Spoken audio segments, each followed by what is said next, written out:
Your karma is being written right now, not by what happened to you yesterday, not by the circumstances you were born into, by the quality of attention your mind is bringing to this exact moment. The Buddha was extraordinarily precise about this, and once you understand what he actually meant, the question of how to change your life stops being about your circumstances and starts being about something far more immediate, far more available. Welcome to Mindfulness. In the next few minutes, we are going to move through 8 teachings on the relationship between the mind and karma. Not karma as a cosmic reward and punishment system, but karma as the Buddha described it in the earliest recorded teachings, as intention, as the living texture of how your mind meets each moment as it arrives. Each of the 8 lessons builds on the last. And if you stay with all of them, something about the way you see your own mind and your own life may have quietly and permanently shifted by the time we are done. Lesson 1. Karma is not fate, it is intention. Most people carry a misunderstanding about karma their whole lives. They think of it as a cosmic scoreboard, some invisible ledger tracking every wrong turn, ready to settle accounts one day. But that is not what the Buddha taught. In the Anguttara Nikaya, one of the earliest collections of Buddhist teachings, the Buddha said something precise and clarifying. Intention, I tell you, is karma, not the action alone. The intention behind it, the mind state from which the action grew. This changes everything. It means that 2 people can perform the same outward act and create entirely different karma, because the intentions in their hearts were different. A surgeon's knife and a weapon may look the same. What determines the karma is the mind that guided the hand, and it means that karma begins in the invisible place, in what you want, in what you are reaching for, in the quiet motive underneath the surface behavior. Before the words leave your mouth, the karma has already begun forming in the seed of the intention. This is not a comfortable teaching because it asks you to look somewhere most of us would rather not. Not at what we did, but at why. Not at the surface, but at the root. The good news is this. If karma begins in intention, then the moment your intentions begin to change, your karma begins to change. You do not have to wait for circumstances to be different. You do not need a new situation. You need a different quality of attention toward the intentions already moving in you right now. Notice what you are reaching for today and why. That noticing is already the beginning of something new. Lesson 2. The mind precedes everything. The Dhammapada opens with a teaching so foundational that it was placed first, before anything else. Mind is the forerunner of all actions. All deeds are led by mind, created by mind. If one speaks or acts with a troubled mind, suffering follows. If one speaks or acts with a calm and clear mind, happiness follows as a shadow that never departs. This is not poetry. It is an observation about the mechanics of a human life. Your mind does not just respond to your world, it shapes it. The way you habitually think becomes the lens through which you see everything, and then that lens determines what you do, and what you do determines what your life becomes. The chain is unbroken, and it always starts in the same place, in here. Think of someone you know who carries a suspicious mind, always reading threat into neutral situations. Their life fills slowly with conflict, not because the world is unusually hostile to them, but because a suspicious mind finds what it is looking for, and then it acts accordingly, and then the world responds to those actions. Or think of someone who carries a genuinely generous mind. Without effort or strategy, their life fills with warmth and connection. Not as a reward from the universe, but simply as the natural fruit of what they have been planting. The Buddha was pointing at something you can verify in your own experience, not asking for belief, only asking you to look at your own mind and notice what it has been building quietly all this time while you were busy with other things. What has your mind been building today? Lesson 3. Thoughts are not facts, but they become your world. There is a habit the mind has that almost no one questions. It takes a thought and treats it as the truth. A worry arrives and becomes a prediction. A fear arrives and becomes a certainty.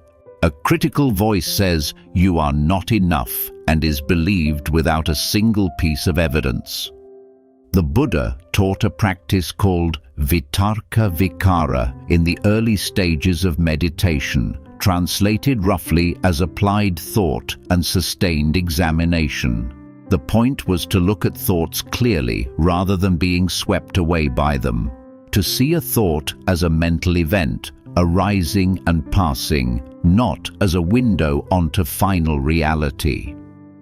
In the Majjhima Nikaya, the Buddha describes how a monk observing the mind learns to see thoughts simply as thoughts. Not to suppress them, not to argue with them, but to recognize them for what they are. Mental formations, sankharas, conditioned patterns arising from causes. This is quietly revolutionary for daily life, because the moment you can see a thought as a thought rather than as reality, a small gap opens. And in that gap, you are no longer simply the product of whatever the mind generates. You are the one who is aware of it. That awareness is the beginning of freedom. Most of us live entirely inside our thoughts, mistaking the map for the territory. The mind says the world is dangerous and we close. The mind says we are unloved and we withdraw. All of this happening automatically, without examination. To change your karma is first to see your thoughts clearly enough to stop treating every one of them as a summons. You are allowed to let a thought pass without obeying it. That small act, practiced daily, slowly changes the entire direction of a life. Lesson 4. The 3 roots, where it all begins. The Buddha identified 3 mental states that he called the roots of unskillful action: greed or lobha, hatred or dosa, and delusion or moha. In Pali, these are sometimes called the 3 poisons, and he was clear that nearly all the suffering a human being creates, for themselves and for others, grows from one of these 3 roots. Greed here does not only mean wanting money. It is the quality of clinging, of reaching for experience and holding on past its natural end. It is the mind that cannot let a pleasant thing simply be pleasant, but must grasp it, secure it, turn it into a permanent possession. That grasping is where suffering enters through the door of pleasure. Hatred does not only mean violence, it is the quality of aversion, of pushing away, of the low, constant friction we hold toward things we do not want to be happening. The traffic, the person who misunderstood us, the way this day is not the day we needed. And delusion is the quiet background of the other 2. The basic misperception that a fixed, separate self must be defended and enlarged. From that misperception, the grasping and the aversion follow almost automatically. Here is what makes this personally useful. When you feel suffering arising in your own life, these three roots give you a precise place to look, not to judge yourself, but to investigate. Is there clinging here? Is there aversion? Is there a fundamental misunderstanding about what this situation means? The root, seen clearly, begins to lose its grip. You cannot pull a weed you cannot find. The Buddha was simply handing us a flashlight. Lesson 5. Right thought. The second step on the path. The Buddha's Eightfold Path is often described as a guide to liberation, but it is equally a practical map for changing the quality of a mind in ordinary daily life. The second factor on that path is Samma Sankappa, most commonly translated as right intention or right thought. The Buddha described three qualities that belong to right intention: the intention of renunciation, moving away from craving, the intention of goodwill, moving away from ill will, and the intention of harmlessness, moving away from cruelty. What is striking is where this sits on the path: before right speech, before right action, before any outward behavior at all. The Buddha placed the quality of intention ahead of everything we say and do because he understood that behavior is simply the visible surface of something deeper. Purify the intention and the behavior begins to follow without force. This is not about suppressing desire or performing goodness for an audience. It is something quieter than that. It is the gradual training of the mind to incline naturally toward what is wholesome. The way a plant inclines toward light not by effort but by its own nature once the conditions are right. In practical terms, this means asking before you speak or act, what is actually moving in me right now? Is it genuine care, or is it the need to be right? Is it generosity, or is it the wish to be seen as generous? The question is not meant to paralyze. It is meant to introduce honesty into the gap between impulse and action.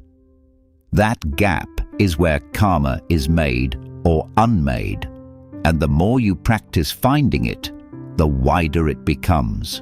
Until one day you realize the reactive life you were living has quietly become a considered one, not perfect.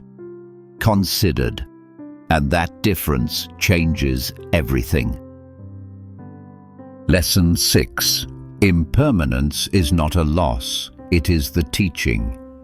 There is a word the Buddha returned to throughout his entire teaching life.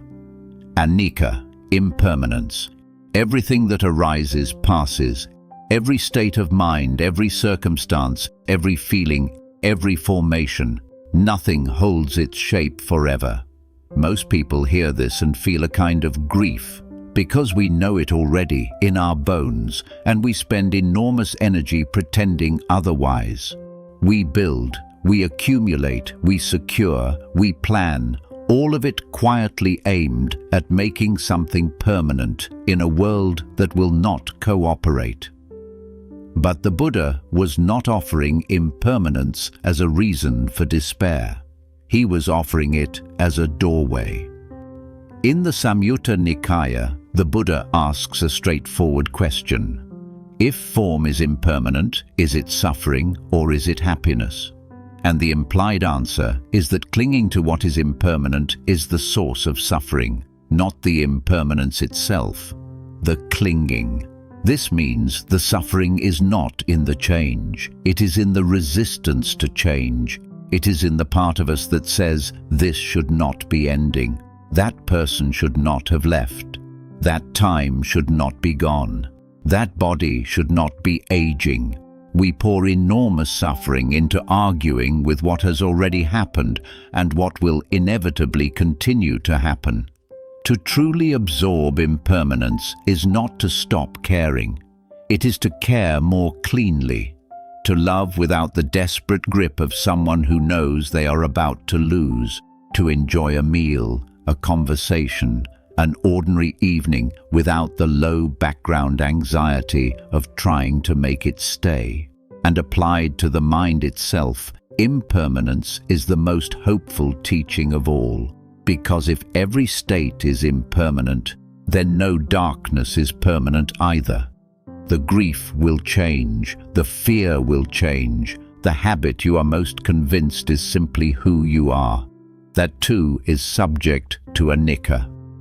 Nothing in you is fixed, everything in you is still in motion, and motion means the possibility of a different direction.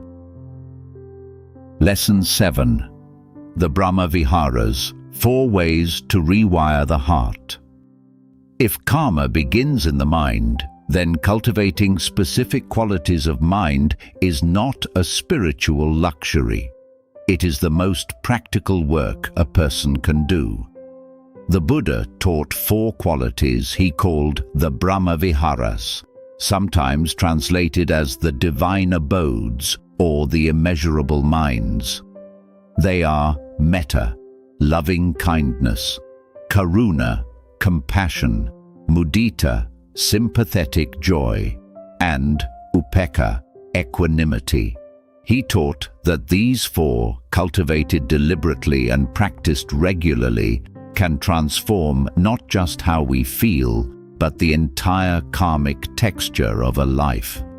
Metta is the wish that beings be happy, not a performed warmth, not a social pleasantness, but a genuine orientation of the heart toward the well-being of others, including people we find difficult, including ourselves. The Buddha taught metta meditation as a direct antidote to ill will, not because it suppresses anger, but because it gradually replaces the conditions in which anger takes root. In the Metta Sutta, one of the most recognized early Buddhist texts, the cultivation of loving kindness is described as something that can be extended in all directions, without limit, without hostility, without ill will. The image given is of a mother watching over her only child. That quality of unconditional care turned toward all beings and turned first toward oneself. Karuna, compassion, is the natural response of an open heart to suffering. Not pity, which keeps its distance, but the willingness to be genuinely moved by what is hard in others and to wish it eased. The Buddha was clear that compassion without wisdom can become exhaustion, which is why equanimity, the 4th quality, serves as its foundation. Mudita, sympathetic joy, may be the most countercultural of the 4 in the modern world. It is the capacity to feel genuine gladness at the happiness and success of others, not despite your own struggles, but alongside them. To cultivate this is to directly uproot one of the most quietly corrosive mental habits, which is the habit of measuring your own worth against others and finding the comparison painful. And upekkha, equanimity, is the steady ground beneath the other 3. It is not detachment or indifference. The Buddha drew a careful distinction between equanimity, which remains fully present, and indifference, which simply withdraws. Equanimity is the ability to be moved without being swept away, to feel deeply without losing your footing. What the Brahma Viharas offer practically is this. They are not feelings you wait to spontaneously arrive. They are qualities you train. The way a musician trains an instrument, the way a gardener tends soil. You practice metta, and slowly the mind that defaulted to irritation begins to default to something gentler. You practice mudita, and the mind that habitually contracted at others' good fortune begins to open. You practice upekkha, and the mind that was forever knocked sideways by circumstance begins to find a ground it can return to. These four together reshape the mind at the level where karma is actually made, not at the level of grand gestures or dramatic changes of life, but in the small, invisible movements of the heart throughout an ordinary day. The moment of irritation that softens before it becomes a harsh word. The moment of envy that opens instead of contracts. These moments are invisible to everyone else, and they are exactly where a life is quietly built or quietly dismantled. The Buddha called these immeasurable because they are not practiced toward a limited group and then stopped. They are expanded outward, first to yourself, then to those you love, then to those you are neutral toward, then to those you find difficult, then without boundary in all directions. This expansion is itself the practice. Each time you resist the natural contraction of the heart and choose to extend these qualities further, you are doing the most fundamental work of changing your karma. Lesson 8. The mind that sees clearly is the mind that is free. All 7 lessons before this one have been pointing quietly toward the same place, and this is it. The Buddha's word for wisdom is prajna in Sanskrit, panna in Pali, and he was precise about what wisdom actually is. It is not the accumulation of knowledge, it is not the ability to explain doctrine. It is seeing things as they actually are.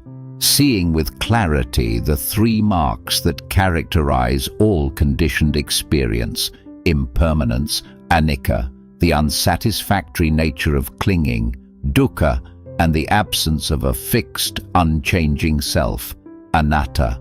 That last one deserves to be held gently. The teaching of anatta, not self, is perhaps the most subtle and the most liberating idea in all of Buddhist thought. The Buddha was not saying that you do not exist. He was pointing at something more precise. That what we take to be a fixed, bounded, permanent self is actually a flowing collection of processes: body, feeling, perception, mental formations, and consciousness, arising together in dependence on conditions, changing moment by moment, with no solid, unchanging core at the center. This is not a reason for nihilism. It is a reason for profound relief. Because most of the suffering we create comes from defending, enlarging, and protecting a self that is far more fluid and open than we believed. We are hurt when it is threatened. We grasp when it might be enriched. We fear when it might be lost. And all of this enormous expenditure of energy is aimed at protecting something that was never quite the fixed thing we imagined. When even a glimpse of this is seen clearly, the grip loosens. Not because you have suppressed the self, but because you have seen through the misperception at its root. And that seeing is what the Buddha called liberation. Not a place you go, not a reward you receive. A clarity that arises when the mind finally stops being deceived by its own constructions. In the Majjhima Nikaya, the Buddha uses the image of a raft. The teachings, he said, are like a raft for crossing a river. Once you have crossed, you do not carry the raft on your head. You set it down. The teachings are not an end in themselves. They are a vehicle for seeing clearly. And when the seeing is clear, the vehicle has done its work. What does this mean for your daily life, for the karma you are building in ordinary hours? It means that every moment of clear seeing is a moment of freedom, not a grand awakening in a single afternoon, but the patient accumulation of honest seeing, seeing a thought as a thought, seeing an emotion as a passing weather pattern, seeing a situation clearly without the distortions of craving or aversion layered over it. Each of these moments is not small. Each of these moments is the path itself, alive and working in the only place it can work, which is right here, in you, in this ordinary moment you are living right now. You do not need to be a monk. You do not need a teacher sitting across from you. You need only the willingness to look honestly at your own mind, to meet what you find there with curiosity instead of judgment, and to return again and again to that clear seeing whenever you have drifted. That returning is the practice, and the practice is the path. And the path, walked patiently and honestly, is how a mind changes. And when the mind changes, everything it touches, every word, every action, every relationship, every quiet moment alone changes with it. This is what the Buddha meant. This is what karma actually is. Not a cosmic ledger, a living process beginning now in the quality of attention you are bringing to this single breath. You came here carrying something, a question, a heaviness, a quiet wish that things could be different. The Buddha's answer was never to look away from that. It was to look more clearly. 8 lessons, 1 direction, inward. The karma of your life is not written in the past. It is being written right now in the quality of mind you bring to this moment. And that is the most hopeful thing anyone has ever said. Go gently, go honestly, and begin again as many times as it takes.